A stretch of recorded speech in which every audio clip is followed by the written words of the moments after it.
Manande Hari Hari Bol.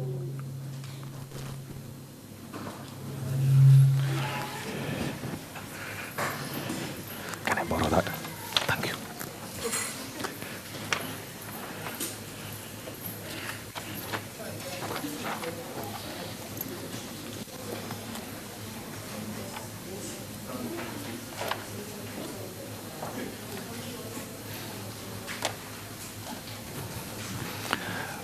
Hare Krishna.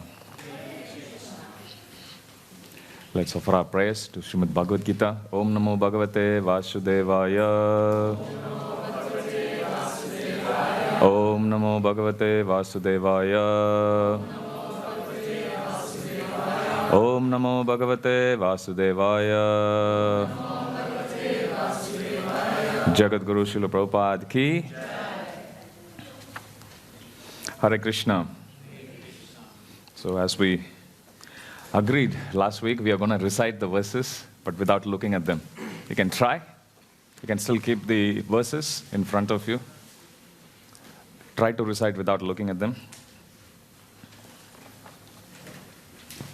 Okay, let's start. Karpanya dosho pahata svabhava pruchami tvam dharma samudacheta yachreyasya nischitam bruhitan me Sishyaste hamshadi mam tvam prapannam Dehinosmin yata dehe kaumaram yauvanam jara Tata dehantara praptir dhirastatra namuyati Neha vikramanashosti pratyavayo na vidyate Swalpam apyasya dharmasya Trayate mahato bhayat Dhyayato vishayan pumsa Sanghaste shupajayate Sangat sanjayate kama Kamat krodho abhijayate Krodhat bhavati sammoha Sammohat smriti vibramaha Smriti brimshat buddhinasho Buddhinashat pranashyati Yagyartat karmano anyatra Loko yam karma bandhanaha Tadhartam karma kaunteya Mukta sangha samachara Yadyadacharati shreshtas Tattadhevetaro jana Sayat pramanam kurute Lokastadhanuvartate Shri Bhagavan Uvacha Kama Esha Krodha Esha Rajo Guna Samudbhava Mahashano Mahapapma Vidyenam Iha Vairinam Saevayam Mayatedya Yoga Prokta Puratanaha Bhaktosi me shakacheti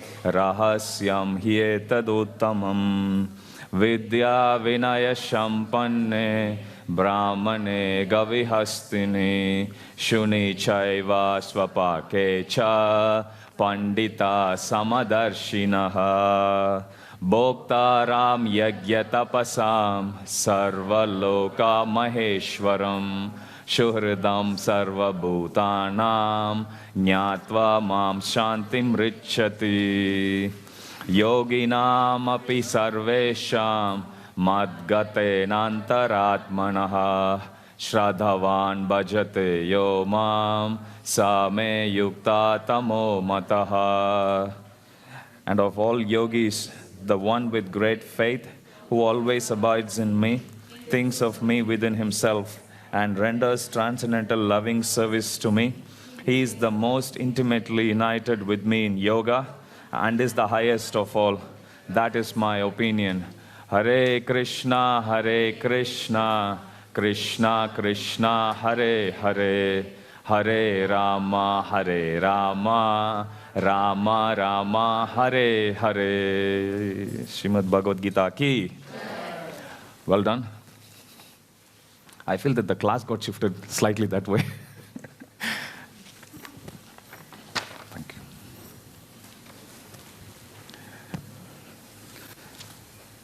Today we are going to discuss about 8th chapter, Attaining the Supreme.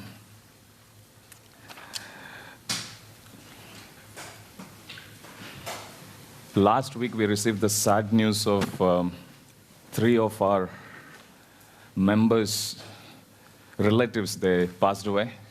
Father of Rasika Manjari Mataji, cousin of Arvind Ganesh Prabhu, and yesterday Hemang Chaitanya Prabhu's mother.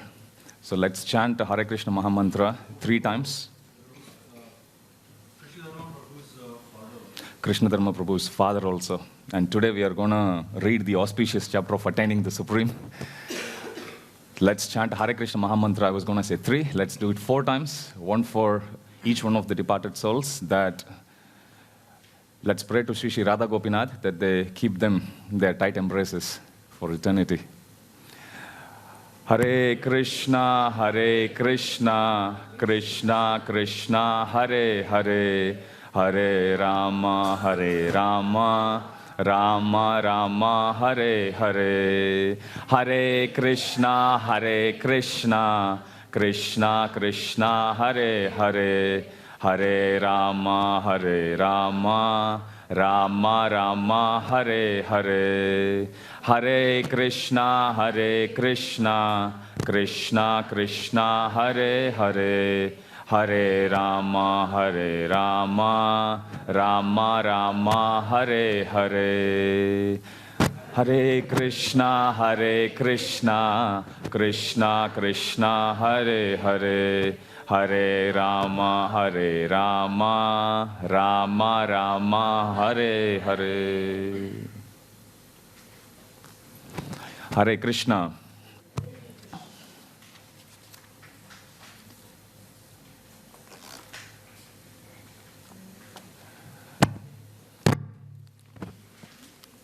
I finally caught up with answering all the questions except one devotee's. I think I managed to reply back everyone's. Please keep your questions coming.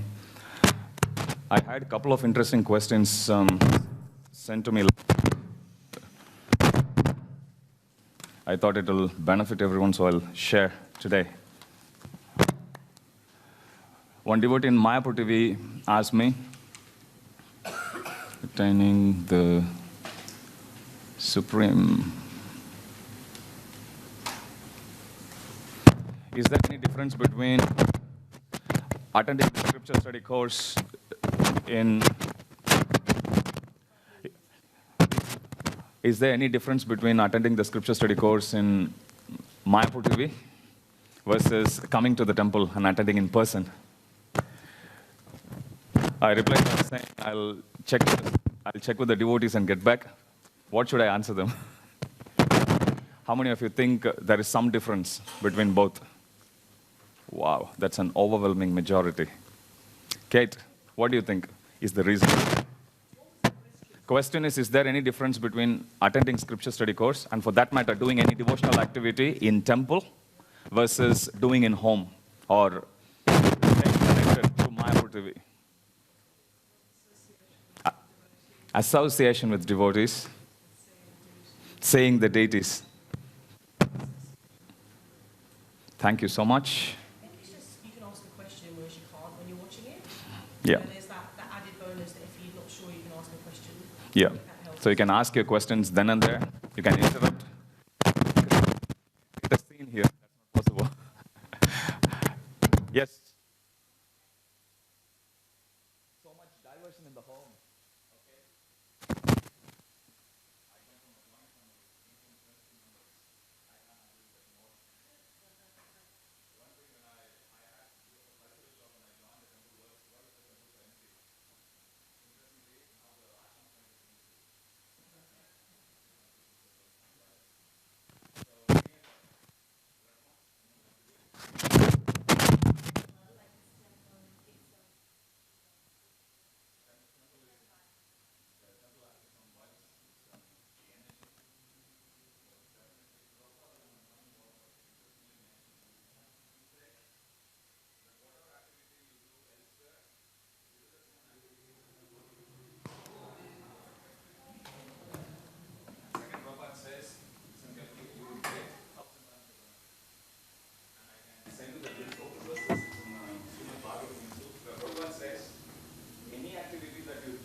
that if you do each of these activities in holy places as well as, and Prabhupada is especially adding that, especially outside India, you go to the places where the deities actually are worshipped, your spiritual practices become more effective, multiplied by 1,000 times. It's there in the Srimad Bhagavatam itself. So, especially those who live nearby, anyway after chant 16 rounds, might have to come to temple and chant. Anyway after take prasad, come to temple and take prasad.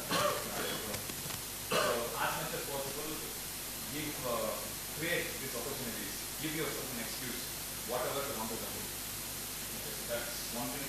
Difference between Dhamma and Tirtha. Dhamma means a place where different pastimes of the Supreme Lord happens. 24/7, unlimited pastimes, keeps on happening. Tirtha, on the other hand, yes, potentially the same thing can happen, but a place gets to be known as a Tirtha as soon as even one pastime happens there. For example, Prabhupada has been to Chandrasam interview in Epi. Anyone lives comes from Epi? So Epi is a Tirtha. Prabhupada has visited Sydney University. Anyone has been there? You have been to a Tirtha. So like Prabhupada has been Hamilton. And Prabhupada says, as in bigger than this. Prabhupada was actually grooming this. Prabhupada wasn't very impressed with Abu Bridge. But so Prabhupada has been there. Prabhupada has seen a board that says Paramata, and Prabhupada played with the word and saying it's a Pramata. Pramata means extreme madness. So there are a lot of pastimes that happen in Sydney where Prabhupada methods are visited. For each of those places you can call that a Tirtha. This place is also, I asked Bhakti the Guru Maharaj, in this temple, Maharaj, is there any difference between North Sydney temple and Vrindavan? He said no. But Maharaj quickly added, however, if you step outside of the door, you would find it hard to think of it, how much is it away from one to other. Whereas he says if it's in Dham, you go anywhere and everywhere, it reminds you of Krishna's place. So there are more pastimes happening, the area of coverage is more, but technically there is no difference. So as much as possible, welcome all of you to please come to the temple, attend, ask questions, take shelter. And the association of the devotees. Couple of the questions, I'll just cover one of them because it's relevant to our current discussion. So, one of the questions that got asked was, how can we understand that we are saying repeatedly, there is this sense gratification bashing verses you come across in Bhagavad Gita, Srimad Bhagavatam, anywhere you go, you always get hammered, no sense gratification, no sense gratification. Aren't we depriving ourselves of pleasure? So, scriptures clearly explain there is a certain amount of pleasure, temporary pleasure that we get when you indulge in senses. No doubt, we were talking about, remember, the pendulum. There is also pleasure when you actually give up on things. For example, let's say you eat some food, your body doesn't accept. You have this uneasy feeling, and you throw up. You feel relieved. Okay, so that's a real-time example. Next time you come across, or you go to the toilet, pass stool, water, that's a certain level of happiness, there's a certain level of pleasure that comes with that. So we are so used to acquiring things, bringing the senses in contact with the sense object, we are very conditioned to do it, unfortunately. But scriptures say there is an equal amount of pleasure. Actually, there is a much more higher level of pleasure which we will get by giving them up. Okay, so that's like a contemporary example we can think of. We can meditate on it. Our focus, however, should not be on just giving of sense gratification. Our focus should be simply on increasing our bhakti to the Supreme Lord, and by virtue of that, naturally we lose taste for all the senses. So we don't need to make any extraneous endeavor. In Srimad Bhagavatam, there is a verse that says, Bhakti Pareshan Bhavam Virakti Ranyatra Chaisa Prapadyamanasya Kasna Kasuru Tusti Pusti Shuddhapya Anugatam. If you feel hungry, you bring a plate of prasad in front of you and you eat. There are three things that's happening. One is tushti, and then shuddhapya. Tushti means there is nourishment, satisfaction. Tushti means when you eat food, you feel satisfied as you chew the food with every morsel of food you take. Pushti, there is nourishment. As you eat food, your body gets nourished. Shuddhapaya, your hunger gets eradicated. Now the example, this is an analogy which Srimad Bhagavatam says, when you eat a morsel of food, all these three things happen simultaneously. And it draws parallel to the process of bhakti. So similarly, when you chant Hare Krishna Maha Mantra, or when you take up this process of bhakti yoga in any one of the 9 forms, we also experience 3 effects simultaneously. One is the love. That's so much inherent in ourselves. That's so much part of our soul. It starts to manifest. So bhakti, Paraisha Anubhava.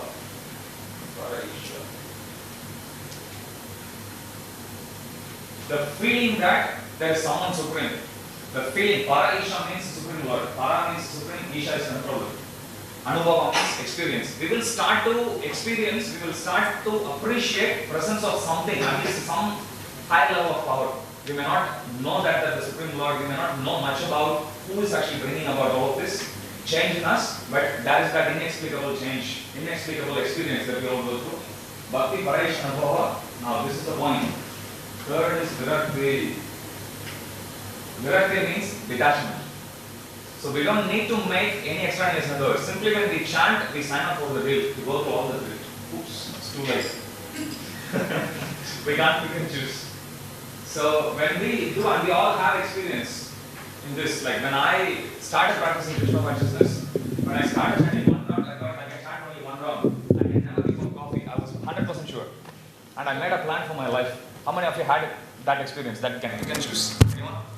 So we all thought.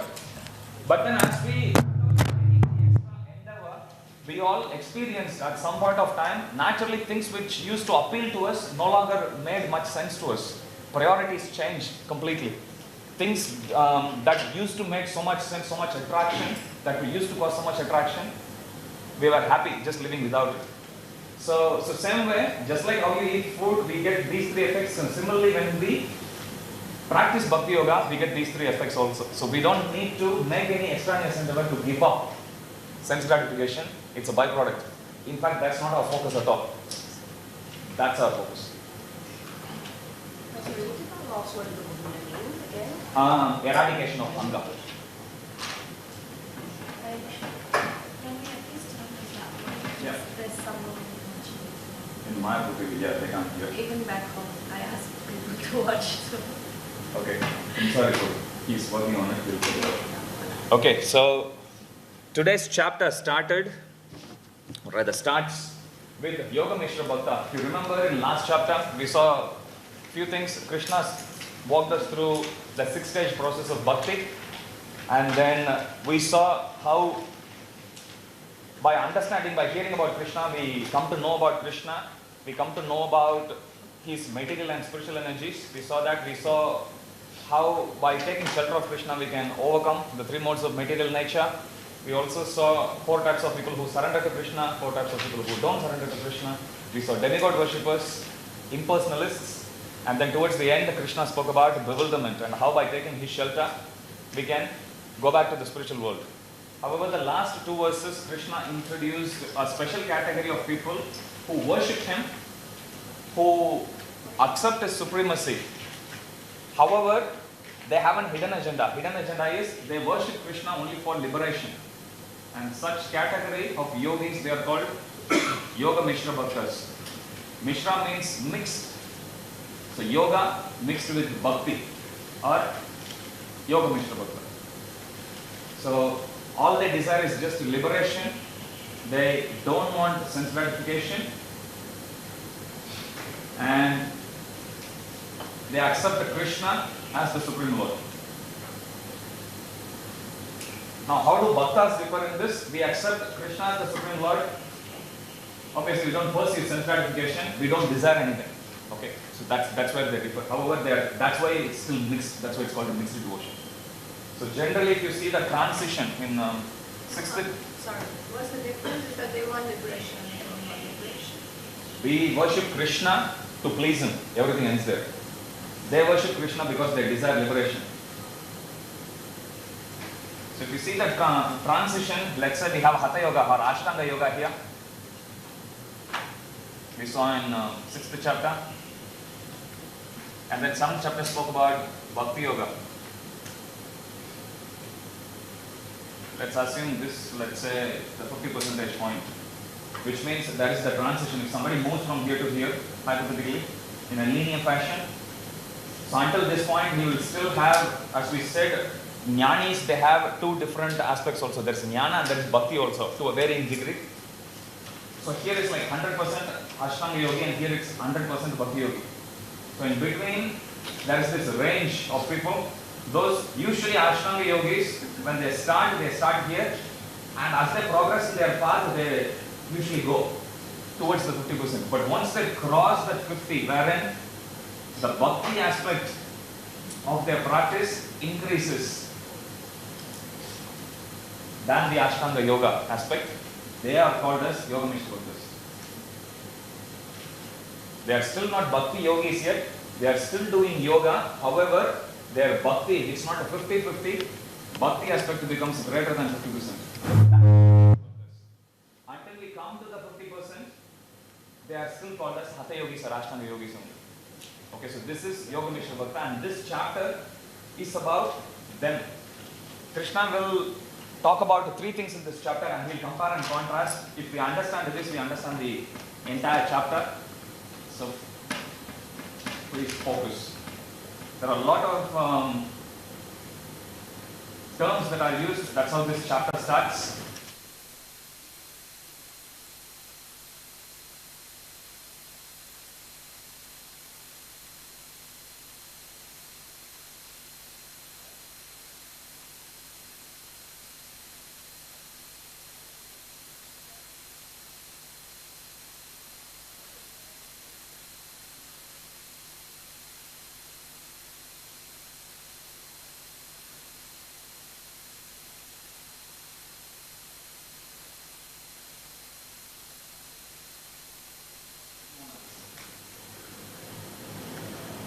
So Krishna will explain about this. So that's the first comparison Krishna will make. Second, Krishna will describe about the process of practicing remembrance of him.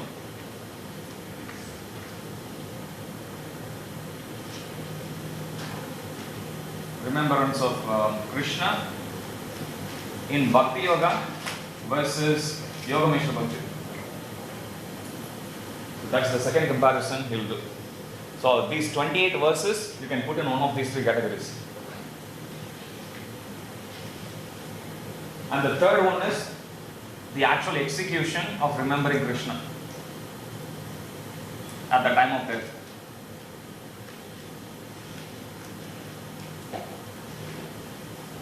Again, what do Bhakti Yogis need to do versus what do Yoga Bhaktas need to do? So this is chapter 8 in summary.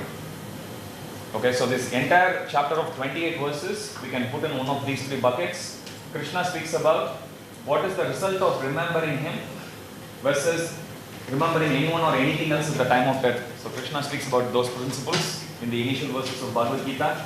Krishna speaks about the process or the process of sadhana of remembering him throughout one's life, so that at the time of death, they can remember Krishna. Krishna will compare and contrast what Bhakti Yogis do as a matter of practice and what do Yoga Bhaktas do as a matter of practice to remember Krishna at the time of death. And the last one, Krishna says, how do Bhakti Yogis execute this process of remembering Krishna at the time of death versus how do Yoga Bhaktas do? Is that clear? Alright, so Krishna towards the end of last chapter, he introduced few terms. And the first 4 verses talks on that. Arjuna asking what do each one of those terms mean, and Krishna would answer them. We can quickly go through. So there are 6 questions which Arjuna asks, rather 7 actually. 6 includes the terms and 7 he talks about knowing or remembering him. So first question Arjuna asks is, what is Brahman? And Krishna answers by saying Brahman means the soul. Parabrahman means super soul. So here Brahman refers to soul. Then Arjuna asks the next question. What is Adhyatma? Adhyatma means the nature of the soul. The swabhava or the constitutional position, inherent nature of the soul. That's Adhyatma. That's the second term. And third, karma. What does karma mean? Karma means, Krishna says, those activities that make an embodied living entity acquire its body. So that any activity that engages a soul in a body made of the 5 elements, earth, water, fire, air, ether, and then 3 subtle, mind, intelligence, and ego. Any activity that does that, those activities, Krishna says, they are all collectively called as karma. And then Adi Bhuta. Adi Bhuta means material manifestation. Durga, Mother Durga, she represents that. All the entire material manifestation, that's Adi Bhuta. Adi Daiva.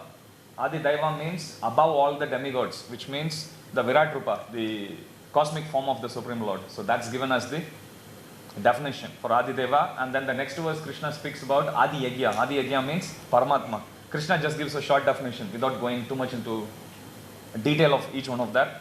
Prabhupada also leaves them with just the definition there in the purports, explaining briefly. So you can quickly go through that. Now, the 7th question is interesting, and that's what we discussed briefly before. The 7th question, Arjuna asks, how can one know you at the time of death? Now, why is Arjuna asking this? Srimad Bhagavatam says all our activities that we actually do in our life, it culminates in only one single result, which is we have to remember Krishna and we should never forget Krishna. Always remember Krishna and never forget Krishna. That's the master of all rules we saw. Now, if we practice always remembering Krishna and not forgetting Krishna, the result of that is at the time of death, we'll be able to remember Krishna. And Srimad Bhagavatam, there is a verse that says, Ante Narayana Smriti, which means the culmination or the perfection of every process of yoga, karma, jnana, everything, it culminates in only one single point. This is the litmus test. What is it? Are we able to remember Krishna at the time of death or not? If we can, then our whole life is successful. If we can't, tough luck, keep trying. So we have to come back again in the next life. So this whole chapter is about how to remember Krishna during the life and how to quit our body, remembering Krishna. Now, if you read these verses, one thing which will be very, very prominent, if you haven't picked up, is almost 9 out of 10 verses Prabhupada speaks about chant Hare Krishna.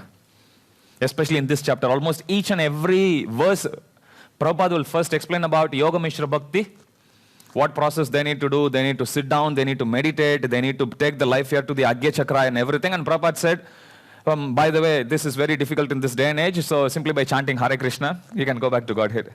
So that contrast, even though Krishna does mildly, Prabhupada goes in details. And then Prabhupada will always put Bhakti Yoga higher than Yoga Mishra Bhakti or any other process of yoga. So that's pretty much what Prabhupada says in practically each and every verse you can see there. So that's the first 4 verses where Krishna addresses or answers all those 4 questions.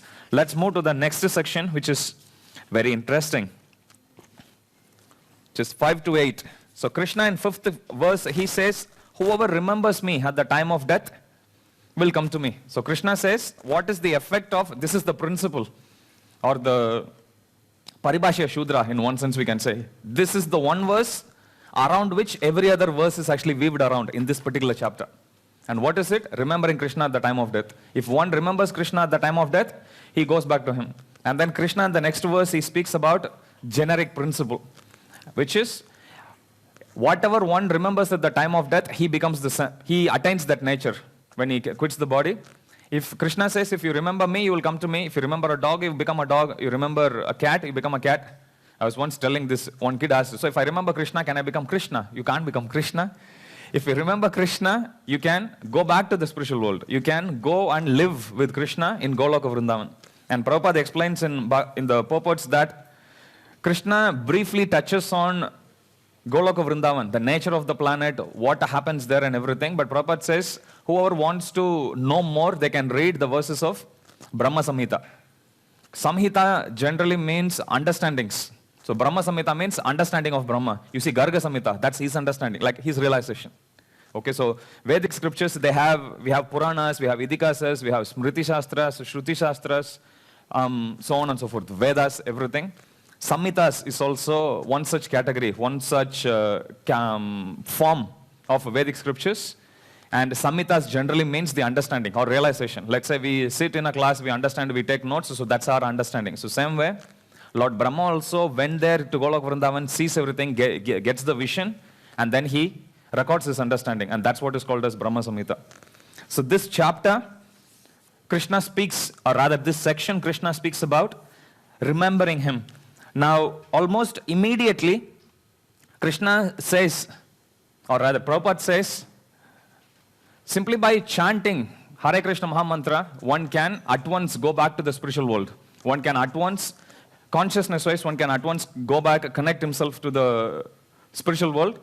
Even though his body may be here, internally we can still be connected to the Supreme Lord. If you read those verses carefully, Krishna is raising the bar. In second chapter, if you remember, first instruction which Arjuna was given by Krishna was, please do the work. You remember Karma Kanda. Then he says, please do the work as a matter of duty. So from there, initially he says, you do this work because if you win the war, you will enjoy earthly kingdom. If you lose, you will go and enjoy heavenly kingdom. So he's first dangling the carrot in front. And then he takes the carrot out and he says, you please work as a matter of duty.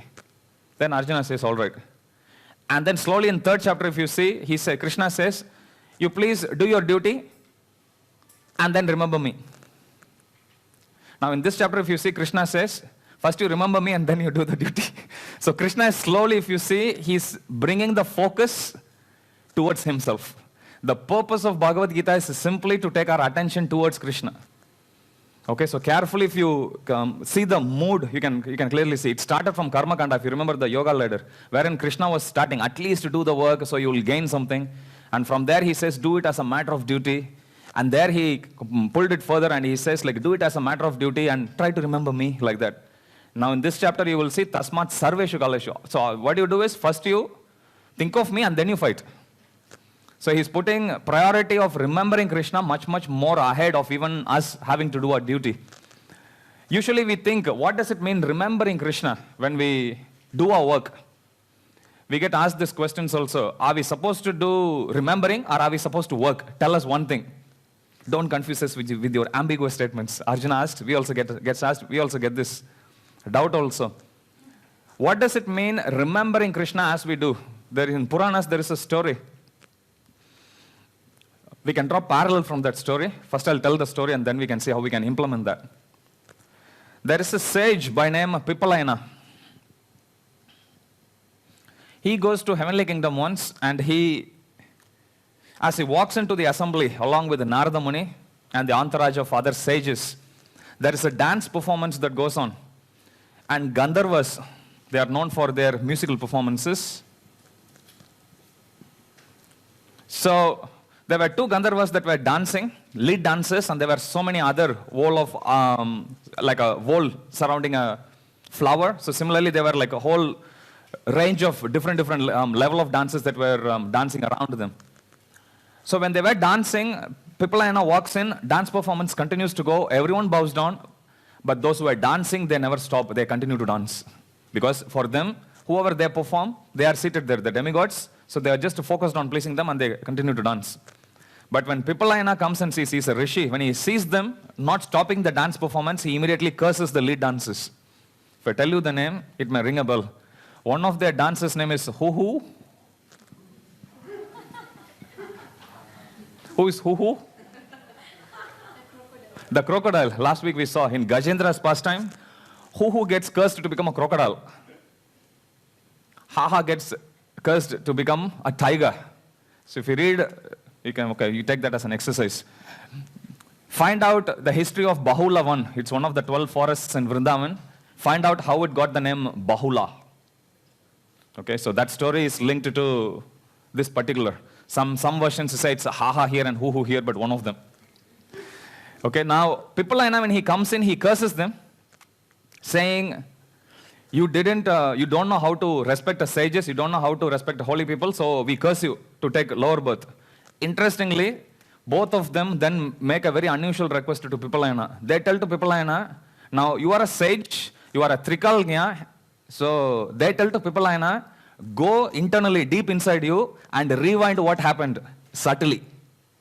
So then Pippalayana goes into meditation and he sees, as he walks into the assembly along with Narada Muni, even though they were both Huhu and Aha, they were dancing, deep in their heart, they were paying Dandavat Pranam. They are paying obeisances to both of them. And then they stood up and they continued. They were completely separate. Externally, their body was trying to please the demigods. Internally, they still fulfilled their duty of respecting the sages. And then Pippalayana gets upset with himself. And then he goes on a cursing spree because he has already cursed these two. Then he curses himself. And then he curses Mother Earth. You should have swallowed me as soon as you know I did wrong. You didn't, so I curse you. Then he looks at Narada Muni and he says, you also kept quiet, so I curse you. So basically that's the story. So the lesson we can actually learn from this pastime is Mahavishnu Goswami Maharaj, he puts it very nicely. When we do an activity, we should do as if the result of the activity is dependent on our efforts. You understand?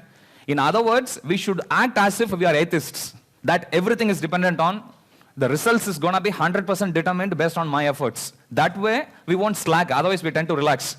Anyway, Krishna is going to do the work. Prabhupada says, Krishna never told to Arjuna, okay Arjuna, I am Supreme Lord, you please take a nap, I will go fight on your behalf.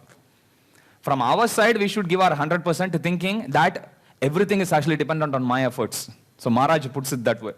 And then once we finish the work, we should then sit back and relax. All right, I did my best. Whatever result comes, it's totally up to Krishna.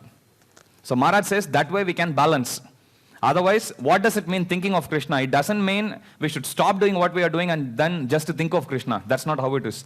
We can connect everything that we do for Krishna. That way also we can remember. Just like if there is a lover and a beloved. If a lover keeps telling to the beloved, I love you, how long will that appeal? Naturally, the beloved would ask, well, do something to prove your love. And how does the lover prove? By doing some activity. Okay, you can go find a job, you can do something, cook something, eat, clean something. So through service, our love is expressed. Otherwise, sitting and telling just, I love you is not going to take us far in the relationship. In exactly same way, when we come in front of Krishna, we can also tell to Krishna, I love you, which is good. It's a beginning. But then how are we proving that love? We should prove that love by offering that service. Bhaktisiddhanta Saraswati Thakur says, Bhakti means service. Any relationship gets strengthened to service only. So if we remember that, take that into consideration, then it's easy. Remembering Krishna means, yes, I'm doing everything in service of Krishna. Anything I do, I'm going to give the results to Krishna. That's one level. On a physical level, we can think it that way. On a subtle level, we can always remember Krishna also, but more often than not, when you have the work pressure, when you have so many other external factors always ready to pounce on us, we may not be able to think of Krishna. Then Krishna says, at least think of me before and after the work. That's why, as Hare Krishna devotees, we set aside a certain amount of time in a day to religiously chant the holy name, to religiously sit and read, to religiously come visit the temple. That way, that constant practice will help us carry that impression subtly, and then it will help us remember Krishna during the day. That's how we are going to balance remembering Krishna and doing our work. It's not one without the other. Krishna says between the two, you should always do both. And as I said, the topmost pinnacle in which a 100% bhakti yogi, a pure bhakti yogi will act is what Krishna is saying in this chapter. Think of me and then you fight. From please do this activity so that you can enjoy results. So from that platform, Krishna has brought everyone to this point, because remember 7 to 12 Prabhupada says this is the essence. In the purpose Prabhupada saying this is the essence of Gita. So this is Bhakti Yoga. Okay, so Yoga Mishra Bhaktas, as we saw, they have the desire to serve Krishna, but they don't have any gross material desires, but subtle desires are there, which is to attain liberation. Usual destination of a Yoga Mishra Bhakta is Brahman realization only. They'll go to the platform of Brahman, maximum Paramatma. Okay, to go to Krishna, one has to come to the other side of the spectrum, which is to practice Bhakti Yoga completely, to take to the process of chanting, to take to the process of following regulatory principles, doing devotional service and everything. Okay? So that's how Prabhupada explains in these verses.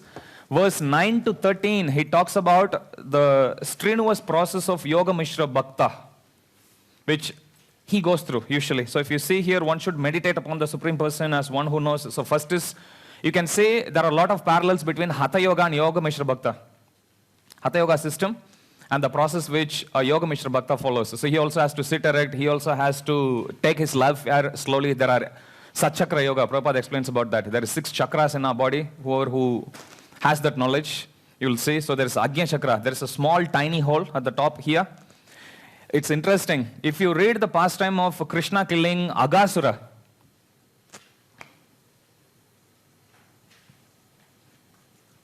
the huge snake demon. So Aga means sin. Aghasura means one who is sin personified. The Asura who is sin personified. If you see how Krishna kills him, it's interesting. Yoga Mishra Bhakti process, it says that you sit there, you raise the life here slowly to each one of the chakra, Mooladhara, Swatishtara, Manipura, Anagata, Vishuddha, Agya. Agya is at the top. There is a small tiny hole. It's called the Brahma Randhra.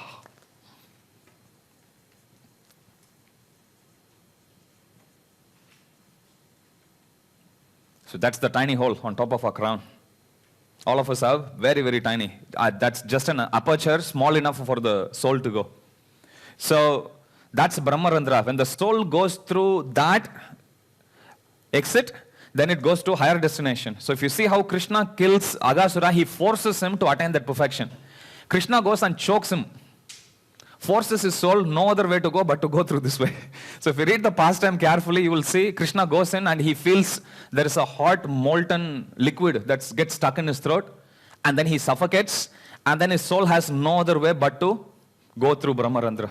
So Krishna, if he gives that to even to demons, Prabhupada always say, why do you take so much effort to attain the same result as what a demon went through? Okay, so Prabhupada says Yoga Mishra Bhakta is not so great because their destination again is through Brahman only. You remember, if a Krishna kills a demon and if the demon realizes the supremacy of the Lord, then he goes to spiritual world.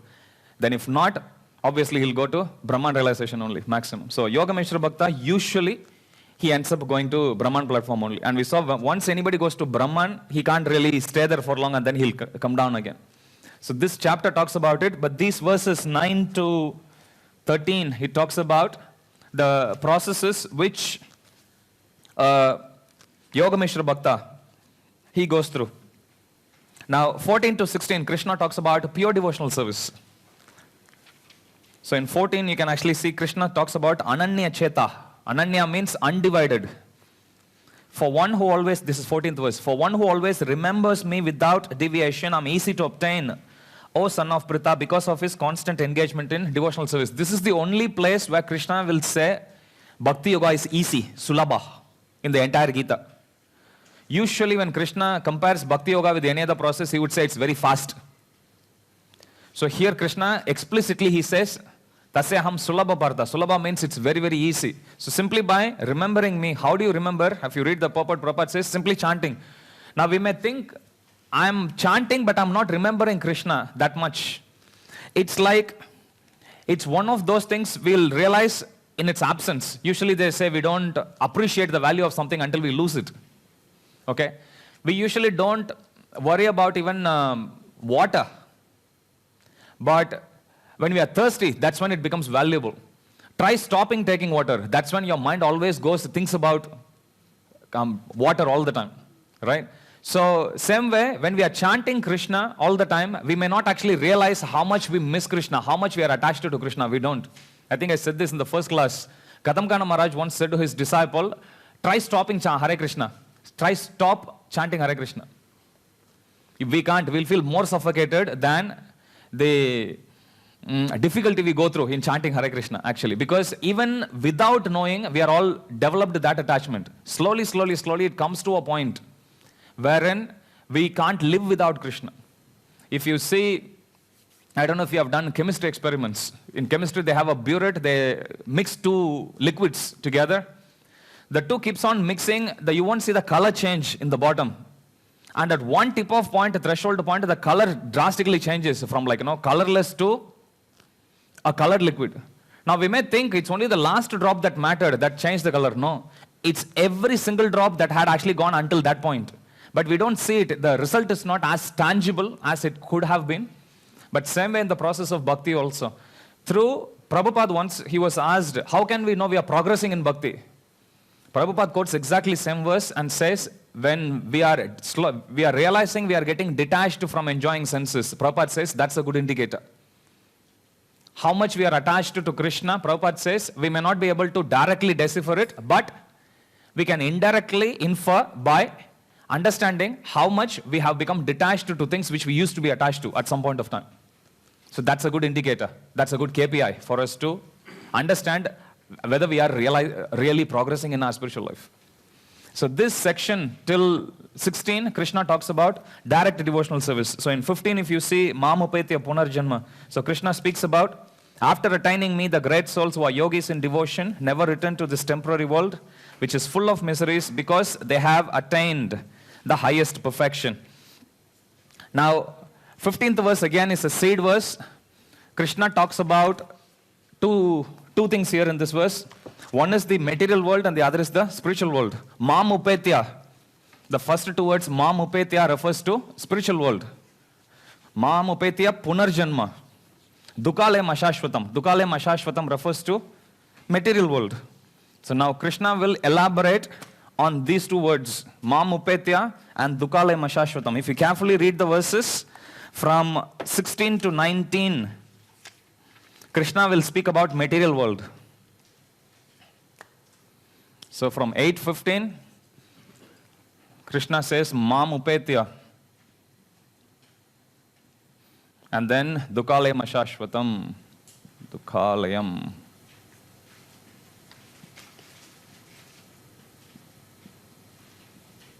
So this is 8:15, Mam upetya and Dukalayam ashashvatam. Dukalayam ashashvatam, Krishna speaks from 16 to 19. And then 20 to 22, Krishna will speak about the spiritual world. So Krishna explains material world using this interesting term, Dukha Alayam and Ashashvatam. Dukha means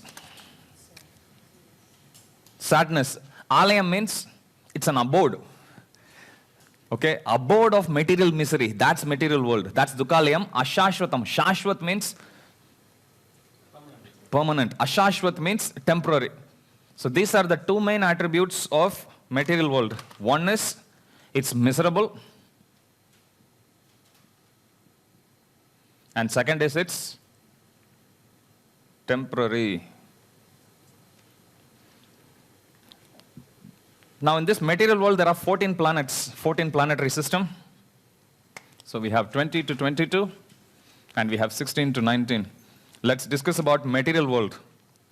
The details which Krishna gives in these verses.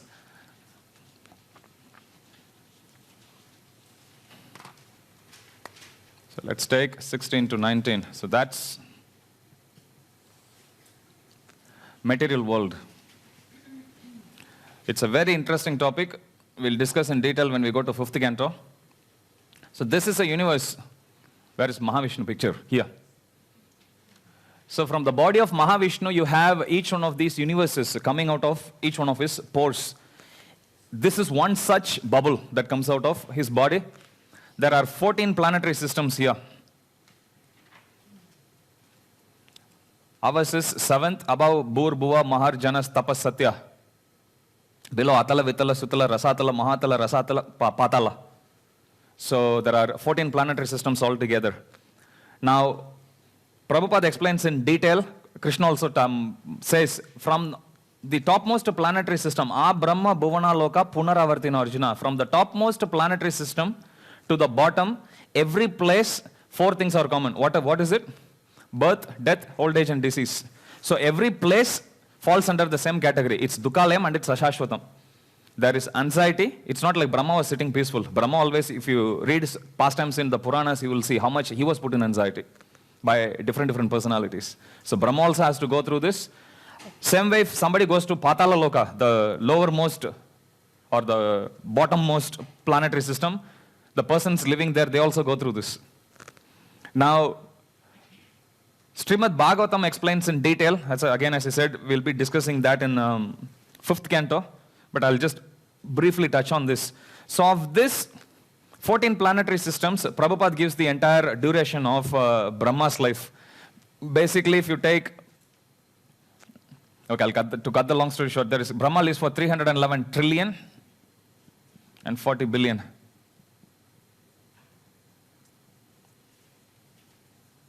Yes, I'll go through that calculation later. So basically, Brahma, in a day, whenever he sleeps, what happens is the bottommost 11 planetary systems, it gets submerged. It's called partial destruction. So whenever Brahma goes to sleep at the end of his day, Brahma lives for 100 years. But at the end of every day, whenever Brahma goes to sleep, the bottommost 11 planetary system gets submerged in water. Completely it goes underwater. It's only the top 3 that survives all the time. And then when Brahma wakes up, then he sees everything submerged, he has to create again. Can you imagine? You bake a nice cake for a birthday, and you keep it ready, and you just go to sleep, wake up in the morning, and you see it's completely gone. You know the feeling you have? Brahma goes through that every single day of his life. And creating this, 13 planetary system is not easy. It's very, very hard. But that's what Brahma goes through. Then he has to sit for tapasya, push the water down, and then he has to create again. And then he has to deal with the personalities like Hiranyaksha, Hiranyakashipu. They ask for boon, so many things. He gets disturbed. In between, he has to finish his rounds. He has his own problem. So it's very hard. To be Brahma is not easy. Now, Krishna is saying, even if you make it to Brahmaloka, not everyone, this is partial annihilation, by the way. At the end of Brahma's 100 years, the entire universe gets annihilated. That's when Lord Shiva dances, Rudra Dandava. That's when Anantasesh starts to spit fire. And then it's mentioned, that's what Samartaka cloud, the cloud of destruction, it comes and then it floods, inundates the entire universe. Whole universe gets submerged in water. Scary. So this whole universe, when it gets submerged in water, then all the living entities, they go into the body of Mahavishnu. So in many sense, we are his kids, basically. If you see, remember we were selling part and parcel. We are part and parcel of Mahavishnu. So Mahavishnu is like the mother of all the living entities. We come from him and we go into his body. Just like our baby comes out of a mother's womb, we come out of the body of Mahavishnu. Now, Karnadaksha Vishnu or Mahavishnu, they both are same. So from Mahavishnu's body we come and then we go in. So he's like a mother of all living entities. Now, Krishna is saying every place has got birth, death, old age and disease. Now, does it hold true even for the 14th planetary system where Brahma is living? Yes. If a jiva becomes a Brahma, okay, let's say one living entity becomes a Brahma, but once he becomes a Brahma through piety, in other words, not through bhakti, but through piety. Let's say he does yajna repeatedly, he follows the rules and regulations, everything properly, and he makes it any of the jiva. I'm just to put from 7th planetary system. Let's say a human becomes, through his, doing all these pious activities, he goes to the 14th planetary system, which is, he becomes Brahma. At the time of total destruction, does he go to spiritual world? No, he gets born again. So that's the category of people who Krishna is talking about here. However, if a bhakta, if a devotee makes it there, our current Brahma is a devotee. If a bhakta makes it there, when the total cosmic manifestation gets destroyed with this inundation, at that time, the Lord Brahma, along with the residents there, by dint of their association with him, as well as by dint of practicing Bhakti Yoga non-stop for 100 such years, they all get transformed to or transferred to the spiritual world. Yes? Brahma being a devotee or a non-devotee, like a pious individual, does that affect the rest of the universe in terms of their own spiritual potential progress? I would say yes. It will. Just like if you have a Raja Rishi, naturally his priorities will be to make everyone devotee.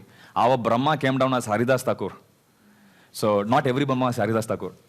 So naturally we can't agree more because we have our Namacharya, which is our Brahma himself actually.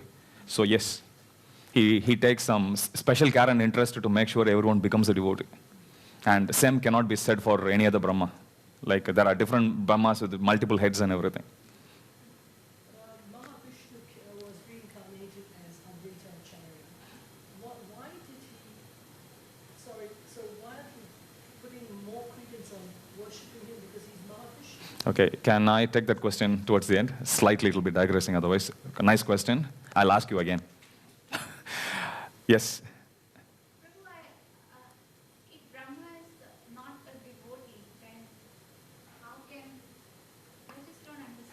Just like every demigod, they are not necessarily devotees. Devotees here means it doesn't mean they are enemies of Krishna. Sakama Bhaktas, for example, not pure devotee per se. Piety means we are talking not so pure devotees, which means they have material desires. Like even every demigod, they understand Krishna as the supreme, but they are attached to their material desires also. But to become a Brahma, you have to have performed the Vedic rules and regulations for 100 births non-stop without breaching it. For 100 births. Now a pious soul can actually qualify for that also through that rule. If he makes it there, it can't be guaranteed that he goes back to the spiritual world. Okay, so Krishna, when he says here, from the place where there is Brahma Bhuvana Loka Punaravartina Arjuna, from the highest planetary system to the lowest planetary system, it's this category of jiva he is talking about. Those who made it there, not necessarily due to pure bhakti, but out of some piety, like a karma kanda piety. But it doesn't karma kanda piety make it progress. Can we park it there and come back later? We have to finish the chapter. Okay, so Krishna speaks about material world. Krishna gives the calculation also for Brahma's lifetime. So that's how much Brahma lives for. Prabhupada nicely builds up the calculation. If we have time, we can touch on that at the end. So Krishna, after explaining about the material world wherein everyone who is born has to die, every place in this material world is having birth, death, old age and disease. So Krishna is discouraging devotees to practice any other process of bhakti. What to speak of Yoga Mishra Bhakta or this or that, simply take up bhakti yoga. So that's the idea why Krishna draws the comparison here. Now 20 to 22, if you see, on the other hand, Krishna starts to mention about what happens when one takes to the process of bhakti and goes to the spiritual world. So let's go to verse 20. Yet there is another unmanifest nature. Here unmanifest refers to, it's not material. It's not materialistically manifested, which means spiritually. So that's what here unmanifest means to. It doesn't mean it's impersonal. Unmanifest here refers to spiritual. Yet there is another unmanifest nature which is eternal and is transcendental to this manifested and unmanifested matter. It is supreme and is never annihilated. When all in this world is annihilated, that part remains as it is. So that's what Krishna is saying here. Then that which the Vedantists describe as unmanifest and infallible, that which is known as the supreme destination, that place from which having attained it one never returns, that is my supreme abode. So Krishna is doing some promo here. So when you come there, there's no birth, death, old age or disease. Whoever comes there, you be happy, you don't have to return back. This is the people. This is the nature of the people who live there, so please come. So Krishna is inviting all the fallen conditioned souls. That's us. 22. The Supreme Personality of Godhead, who is greater than all, is attainable by unalloyed devotion. Although he is present in his abode, he is all-pervading and everything is situated within him. Okay, so Krishna speaks about, this is the summary of the nature of the spiritual world. So Krishna speaks about the spiritual world. And finally, Krishna leads us to this interesting section. As I said about the three contrasts, the execution of remembrance of Krishna at the time of death. What the Yoga Mishra Bhakta is supposed to do, what a Bhakta is supposed to do. Yoga Mishra Bhakta, a Bhakta mixed with, where his Bhakti is actually mixed with his tendency for Hatha Yoga system. He has to pass away from this world at a certain time of the day, certain time of the year also. So, what part of the day he gives up his body, that matters. Whether there is light during that time, that matters. Whether there is influence of the fiery god or Agni, that matters. Then what is the position of the sun, that matters. Moon, that also matters. So if a yogi, he passes away during the day when there is light, and when there is influence of the fiery god, when the sun usually travels, according to Vedic cosmology, we'll study in 5th canto, sun for 6 months of the year, it goes upward. It's called Uttarayana. And 6 months of the year, it goes downward. We celebrate Makara Sankranti. Makara Sankranti is the time when the sun starts to go up. So the 6 months of the year when the sun goes up, it's called Uttarayana. Krishna says that in one of the verses. Uttarayana is the time when the sun goes upward. Those 6 months of the year are considered auspicious. Again, for devotees, Krishna will contrast it. This is in general, okay, according to astrology. 6 months of the year is very auspicious, which is Uttarayana. So sun has to be traversing up. And if he passes 6 months of, or rather 1 fortnight of a month, the moon expands, and the other fortnight it actually contracts. So if he passes away from his body during the fortnight of the month when the moon is expanding, the waxing moon fortnight, then all of this guarantee that he goes to a higher destination. He has to pass during the day when there is light, when there is influence of fiery god. It should be in the first, or like it should be in the 6 months of the year when the sun goes upward. It should be in the fortnight of a month when the moon is expanding, or the waxing moon. If a Yoga Mishra Bhakta sits in meditative pose, raises his life air, brings it to Brahmarandra, waits for that particular moment, and then if its soul goes out, then he'll go to a supreme destination, which is depending on his level of bhakti, which we said, usually it is Brahman realization only. Okay. So that's Yoga Mishra Bhakta's destination. On the other hand, if you take the opposite of this, if a person passes at night, when there is no influence of light, where there is darkness, which is prevailing, where instead of fire there is smoke, if it's during any one of these conditions, by the way, if for a Yoga Mishra Bhakta to go to higher destination, he should tick all the boxes. Even if one is wrong, destination is gonna fumble. So for him, if he passes during the night, when the influence is like that of darkness, when there's smoke which actually prevails, during the fortnight when the sun, or rather during the section of the year when the sun goes downward and when the moon starts to contract, or the waning moon fortnight, if any one of this is actually true, if he passes, then he has to take birth again. Yes? Obvious question, what happens in the southern hemisphere? What happens? In the southern hemisphere, like, is there any difference? Obviously the sun's not in the north. Okay, good question. I can't give a short answer for that. I have to pause it for maybe some other class or when we touch on Vedic cosmology. I have to first set the context clear before I can answer that question. But please remember.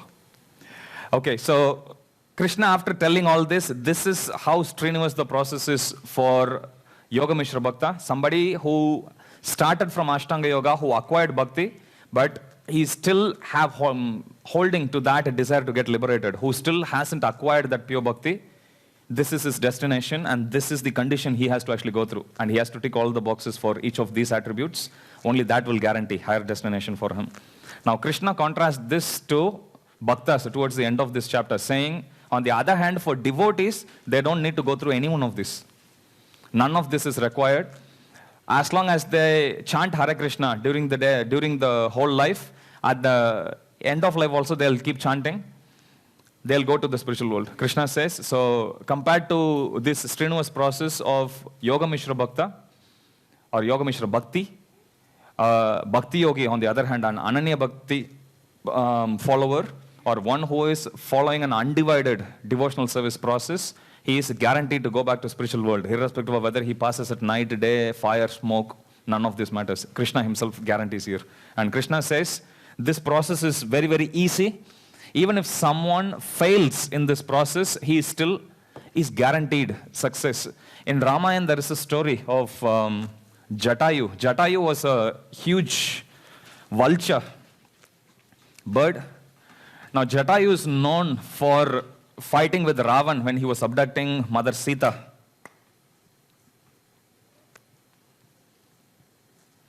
He fights with Ravan, but Jatayu was no match for Ravan. Ravan strips his wings, kills him, hacks him literally, and Jatayu was lying there helpless, about to give up his body. So when Lord Ram comes, Jatayu gives the news to Lord Ram, and it failed in its devotional service, technically. However, even in that failing position, Jatayu actually lies down. Because it's a vulture, it can see it's a gigantic bird. It can see objects from a very far distance. So he lies down, and then with his vision, he then zooms in to actually see the constellation prevailing at that point of time. And then he tells to Lord Ram, in this particular constellation, whoever, if they have lost something, and if they ask the other person, if I'll actually find it, this constellation is actually known to provide success to you. You understand? If in this particular constellation, if a person comes and inquires from the other person about a lost object, and if the other person gives an answer, then this person is sure to find it. So, Jatayu, even though he failed in his devotional service in one sense, he couldn't stop Ravan, he couldn't protect Sita. However, Lord Ram was very pleased with the service. He treats him on level of his father. He does the cremation at the end of Jatayu's passing away from his body. Then Lord Ram takes the body, gives him pure devotional service. Jatayu goes to spiritual world, and then he treats him just exactly how he treats his father. So Jatayu is a good example of somebody who practices pure devotional service, who practices the path of bhakti, but may not have succeeded. So it's a win-win in every sense. Now you can compare this one with Yoga Mishra Bhakti. Yoga Mishra Bhakti is when all the person is actually worried about is, I want to get liberated. And that's all I'm bothered about. If I get liberated, then my life is successful. So even though the person may have knowledge about Supreme Lord, even though the person have conquered sense gratification, still Prabhupada used to call that as the last snare. Prabhupada used to call that, in the context of Mayavadis, snare means that's like the last temptation of Maya. So they get attracted to liberation. It's in a more subtle sense, but it's still not a pure devotional service yet. So we need to be careful when we practice devotional service also. Chaitanya Mahaprabhu mentions that when we practice pure devotional service, it's like when we chant Hare Krishna, it's like watering our devotional kripa. We need to be careful that we don't water the weeds. Puranas talk about a story of a prostitute. She lives in one side of the river, one bank of the river. She always used to see early in the morning one other Brahmana who is in the other side of the river. He'll come there, do his morning offering prayers, do his Sandhya Vandana, offer prayers to sun god, and then he would go. Every day morning when she will come, she will look at the Brahmana, she would think, oh, my life is very condemned. He is a very elevated soul. Now, same on the other hand, if you look at what the Brahmana was thinking, every time he used to come, he used to look at the prostitute and he used to think, oh, what a sinful creature. I wonder what awaits her after death. So he was cultivating all these negative feelings throughout the life, every single morning, and she was cultivating positive feelings towards him, that how much I wish I can actually take his darshan. It's mentioned in scriptures, simply by taking darshan of him, I'll get purified. So, and she was thanking Krishna. At the end of the life, guess where the prostitute went? She went to spiritual world. And guess where Brahmana goes? He goes to Yamaraj. And that's where he gets confused, and Yamaraj tells him all this story, which I told you now. Look, this is what happened every day morning, and this is what you did, and this is what she did. You have a long way to go. Then he puts him through the punishment, basically. So, Bhakti Yoga process is so beautiful that even if somebody unconsciously does, you look at the meticulousness with which a Yoga Mishra Bhakta has to actually execute his process. Hare Krishna Maha Mantra, even if you chant inattentively, of course it will be offensive chanting, still it has its benefit. It's much better than no chanting at all. Whereas in Yoga Mishra Bhakti, if you take, you have to attain 100%. Otherwise, you're not going to get the result which you desire for, which is like liberation. You'll be born again. That's one thing. Second, if you go through so much difficulty, might as well go for a guaranteed process that will allow somebody to go back to the spiritual world. In Ramayana also you will come across the story of Vibhishan. Vibhishan is Ravan's brother. So Ravan, Kumbhakaran and Vibhishan. Ravan first does the tapasya, Brahma comes in front and he asks Brahma, make me immortal. Brahma tells him, look, even I myself am not immortal. There's no point in me giving you a bone. I won't live myself to ensure that you stay immortal, so ask me something else. Then he comes up with a list of conditions and he thinks, humans are very weak, so he leaves the humans out of the list. But he asks for immunity from every other from Gandharvas, Yakshas, different species of life. And then Brahma says Tatastu. That's why Lord Ram comes as in human form, because he was never granted immunity from being killed in the hands of a human, from the hands of a human. So then then the next brother comes, Kumbhakaran. Kumbhakaran also, when he comes, the day when he was born, he was such a huge, gigantic personality. He just used to devour people. He just eats everything on his, that comes his way. So when he was about to ask born, then the demigods, they play the trick. Mother Saraswati comes and controls the tongue. So instead of saying, I want to become next Indra, he says Nidra. Nidra means sleep. Then Brahma immediately says Tatastu and then makes him sleep. Every 6 months he'll sleep. Every 6 months in a year he'll wake up. One day he'll stay awake and then he'll sleep again. So that's his life. He's also gone. Now, interesting thing about Vibhishan. Vibhishan was also born in a demoniac family only. He was still technically considered as a Rakshasa. However, when his turn comes to ask for the boon, he tells to Brahma, I don't want anything material. Please make me pure devotee of the Supreme Lord. Interestingly, Lord Brahma tells, when he hears that, he becomes very pleased and he makes him immortal. Vibhishan is alive even now, according to scriptures. There are 7 Sapta Chiranjeevis that's given. If you go to Jagannath Puri temple, you can see his, bracelet or ring. There's a bracelet is there. So Vibhishan is still there as we speak. He's still ruling Lanka. And Brahma actually grants him immortality. Even though the same Brahma actually declined Ravan because he asked to become a pure devotee, Brahma becomes very pleased and he says all right. But Brahma himself doesn't have immortality. Yes. Yes. Now, what did Vibhishan ask for? I expected that question. So, who protects Bhakti? So, on the strength of that, he actually says you are immortal. That boon, you can take it in a material sense, but you can take it in spiritual sense also. Bhaktivinoda Thakur also says, he reasons ill who says Vaishnavas die when thou art still living in sound. So, Vaishnavas never die. So, he grants him that he will become a pure Vaishnava. So, he is immortal. Okay, so process of Bhakti Yoga, as I said, this chapter it talks about what process we follow, what is our destination, what we are supposed to do at the time of death in order to be able to achieve pure devotional service, in order to be able to go back to the spiritual world at the end of their life. If we simply follow this practice of Bhakti Yoga, if you read the purports, almost in every purport, Prabhupada talks about chanting Hare Krishna. I got this question, somebody was asking, what should be the mood when we chant Hare Krishna? Prabhupada says, when we chant Hare Krishna, it should be like a child cry for Mother Hara, for Mother Srimati Radharani. The reason when we actually chant Hare Krishna is to take a complete shelter. We should chant in the mood of a child crying, but Prabhupada also says we should chant to bring pleasure to Krishna. Krishna takes pleasure also in hearing about His holy name. So rather than thinking if I chant, I will become relieved from all the material miseries, that's okay for a start. A pure devotee chants the holy name simply to bring Radha and Krishna together. Name is not different from the personalities, so they both, by chanting Hare Krishna, they are just giving pleasure to Radha and Krishna. With that mood of pleasure, if we chant, we will find chanting Hare Krishna is actually a very pleasurable exercise. And it's not an austerity. We tend to think austerity means something which we have to do, but we really don't like to do. Many times we hate to do, we still do because we like the benefit. That's the only goal. But whereas if you look at the process which a bhakti yogi goes through, throughout his life he chants Hare Krishna, goes to spiritual world and continues to chant Hare Krishna also.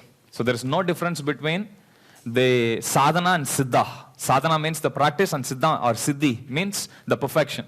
It's the same. We keep on reading Bhagavatam. Why? So that after death also we can continue to read Bhagavatam. We chant Hare Krishna. Why? So that even after we die we can continue to chant Hare Krishna like that. Any questions? Yes.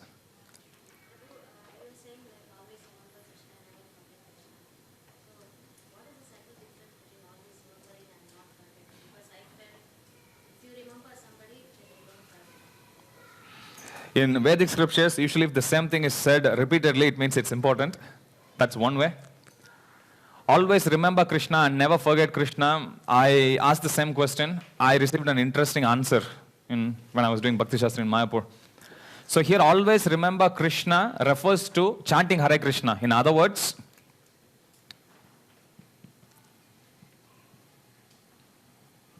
the niyama, the do's. Always remember Krishna. Never forget Krishna refers to yama, following 4 regulative principles.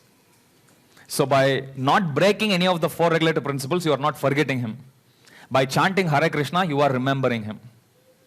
So that's an interesting answer I got. But so that's one way of answering it. The other one is, it's so important that it's said in both the ways.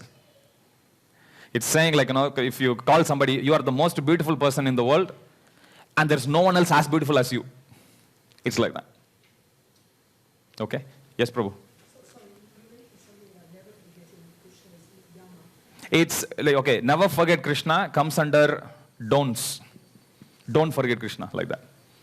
And the do's is always remember Krishna. So basically, it's the same thing, but it's put in both the category. Okay, it's a do. One is a do, always remember Krishna, and don't forget him. Like that. I'll come to that. Yeah. Before chanting the Brahma Samhita, Brahma, he want to test Krishna whether it's true or not. Then only he chant the Brahma Samhita. Not necessarily. There is no clear reference that after the Brahma Vimohan Leela, Brahma actually chanted Brahma Samhita.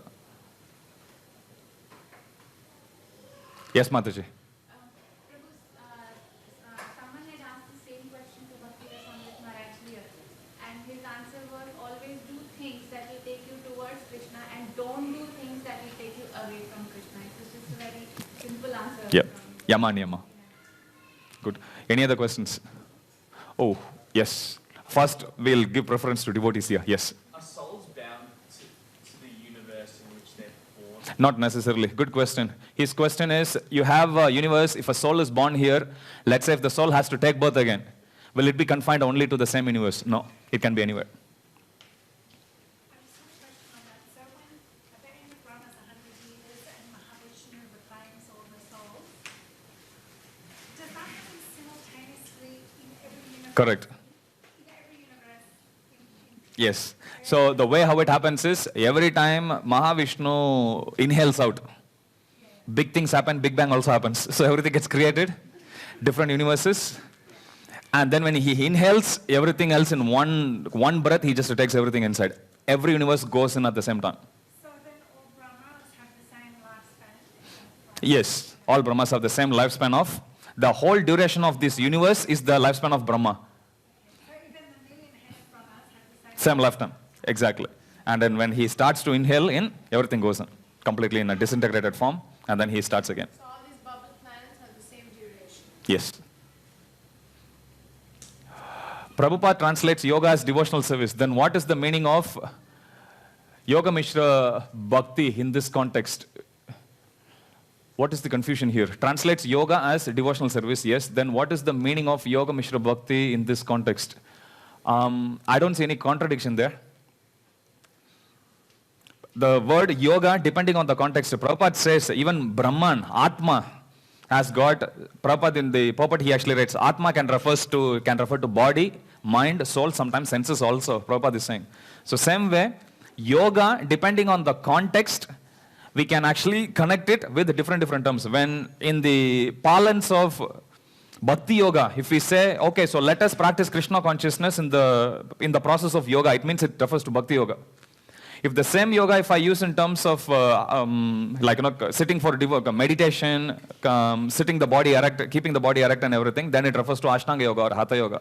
So same way, the word yoga, in the context of the verses, especially the 9th verse onwards, where it's actually mentioned, 9th to 13, whenever Prabhupada says yoga there, it refers to Yoga Mishra Bhakti in that particular context. Whereas if you go to 14 and 16, where Prabhupada talks about pure devotional service, when Prabhupada says yoga, it refers to Bhakti Yoga there.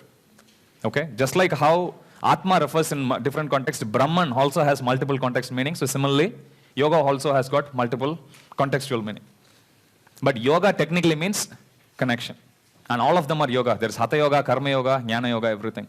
As per Brahmeti Paramatmeti Bhagavan iti verse, it is the first level of realizing the Lord. Yes, but here Krishna defines Brahman as living entity. I think I said this. Brahman has multiple meanings. One is Brahman realization. Prabhupada, that's why in the purport, he separates so as not to confuse with that Brahman realization. Prabhupada uses the word Parabrahman and Brahman. So in terms of this context, Brahmeti Paramatmeti Bhagavan iti, it refers to the Brahman, the effulgence of the Supreme Lord. Whereas in terms of the questions which is asked by Arjuna here, Krishna is actually saying here Brahman refers to living entity, which is the soul, and Parabrahman, it refers to the Supreme Lord. Can we make this world from Dukkalayam to Shukalayam? Yes, by chanting Hare Krishna, but it will still be temporary. So, Prabhupada says we should not make too much plans to stay in this world for too much. Why do we have to make it as Shukalayam? Shukalayam is already existing. We should just go back to the spiritual world. But as long as we stay here, we can make it very pleasurable simply by chanting Hare Krishna. If everyone in this world becomes devotees, it's really good. I'm sorry? There was that answer in the question itself. Oh, yes. Okay, to give our best, we expend our every ounce of energy. How to overcome being lazy and postponing such endeavors to a future situation, like the moment of death? Good question. Prabhupada says when Parishit Maharaj was cursed to die, he had at least 7 days notice. Whereas for us, we don't know. We can even die. I think Confucius said this. Learn as if you will live for 100 years. Live as if you will die tomorrow. Basically, so that should be our mood. Death can come at any time. So that's why Krishna says, Tasmat sarveshu kaleshu ma manushmara yudhyacha. We should simply practice this process of bhakti yoga with full vigor without postponing. Procrastination is the thief of time. Regularity is our best friend. So simply if we focus on practicing Krishna consciousness at every moment, death, it can come today, it can come tomorrow. Somebody asked this question to Tamal Krishna Maharaj. The question was that if Maya comes, it's from a Sankirtan devotee, book distributor. He says, if I go to the street, how can I protect myself from Maya? Then Maharaj says, by not being Maya conscious. He says, don't go to the street thinking, is this Maya? Is this Maya? And he says, if you are becoming Maya conscious, if Maya comes, what will you do? You will succumb. Whereas Maharaj says, if you simply become Krishna conscious, is the Krishna Maya? If Maya comes, you don't need to bother. You just focus, Krishna will take care of Maya. So that should be our mood, simply to focus that our life goal is simply to go back to the spiritual world. So let us act in a way, even in our dealings with each other, even in our dealings with this material world, we should not have any attachment. In terms of dealing with the devotees, we should not do any aparadh. We have to do it in a proper etiquette. Etiquette, if we follow, it helps us from committing any aparadh, any offenses. Because etiquette is like the common language which everyone understands. It's a common standard. As long as we stick to the etiquette, we can't offend the people. So we can't offend any devotees. So understanding what Vaishnava etiquette is and following it is very important. As a devotee, okay, as Hare Krishna devotees, can we witness partial annihilation or we go back home, back to Godhead? Prabhupada says Krishna is not very pleased if somebody tells him that they want to see a demonstration of material energy. And Prabhupada gives the example when Lord Shiva, when Krishna incarnates as Mohini Murti, Lord Shiva wanted to see Mohini Murti, but then the pastime finished even before Lord Shiva could come.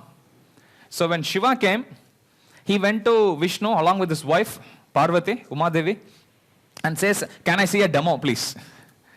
Then Prabhupada says, at that time when Vishnu hears this request of Shiva, he gives a very wry smile, sarcastic smile.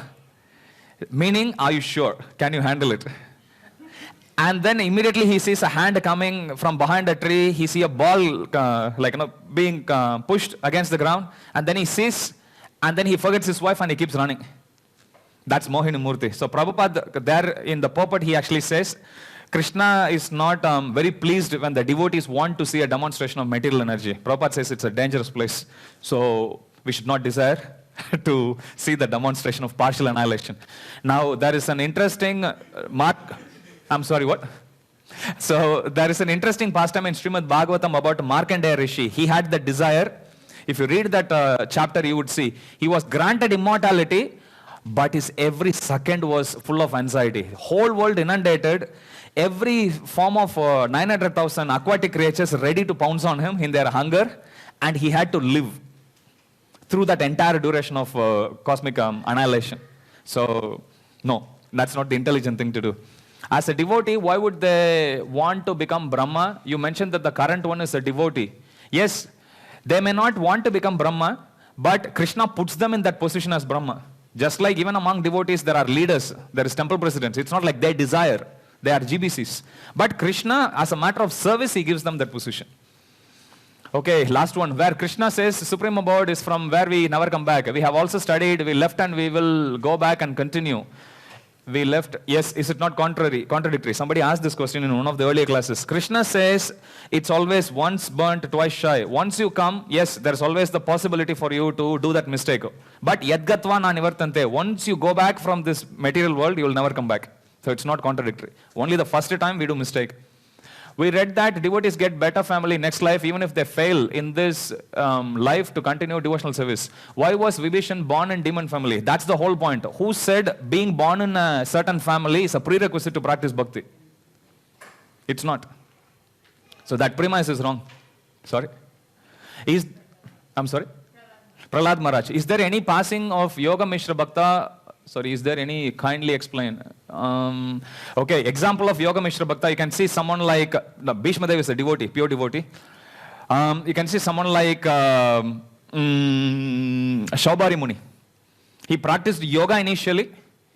He then fell down from his position and then he took up to the process of devotional service and then he attained to the spiritual world. We have to finish. We are over time. Thank you very much. Happy Ekadashi. Jagat Guru Srila Prabhupada ki, Shri Shri Radha Gopinath Bhagwan ki, Samaveda Gaur Bhakta Vrinda ki, Jagat Guru Srila Prabhupada ki, Jai Nitai Gaura Premanande.